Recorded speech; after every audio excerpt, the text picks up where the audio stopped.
In today's world, there's lots of experimentation going on.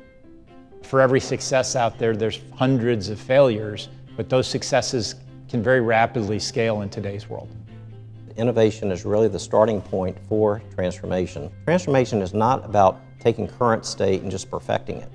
Transformation is really about determining the future state and how do you move your organization to that future state. The challenge for the C-level executive today is how do we leverage best practice and technology that our customer is going to expect, even if it's actually started and incubated in a different sector. Innovation is really about thinking about new value propositions to people.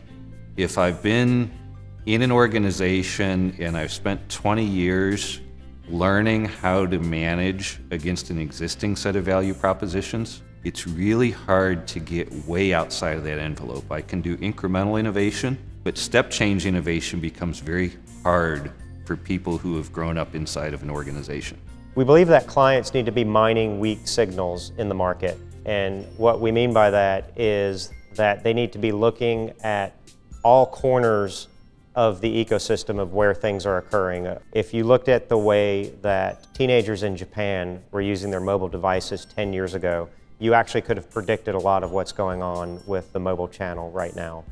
So we actually see our large financial services clients adapting fairly well. They understand the market. There's a movement to unbundle the value chain. Our large financial services clients have always kind of owned that end-to-end value chain. The disruptors have really started picking off bits and pieces of that. We've got a lot of clients out there that they did everything right. They have to be prepared to change a lot of the things that they did that made them successful, because those are the things that are holding them back today. One of the things we're seeing in terms of bridging the expectation gap between consumer experiences across industries is the rise of telemedicine and telehealth. One of our clients is a large national healthcare system, and we're helping them implement a telemedicine strategy. This organization happens to have a lot of hospitals in more rural markets, and for them to be able to engage with their patients and provide access to care that would have required maybe a many hours car trip in the past, they're now able to do that through a much more convenient means through technology they have available in their home. So they're able to get to an answer and get care that they wouldn't have been able to get to otherwise. We're seeing them come to us with a set of questions about what does Internet of Things mean to me? What does a shared economy mean to me? How is that going to change my business? We're entering a stage where the consumer is going to demand something very different. The pace of change is so dramatic that companies are really having to reinvent themselves every day. You have to be prepared to innovate even your most successful products.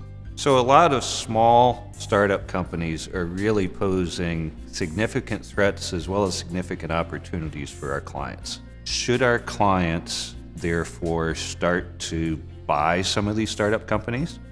Should they start to team with them in joint ventures?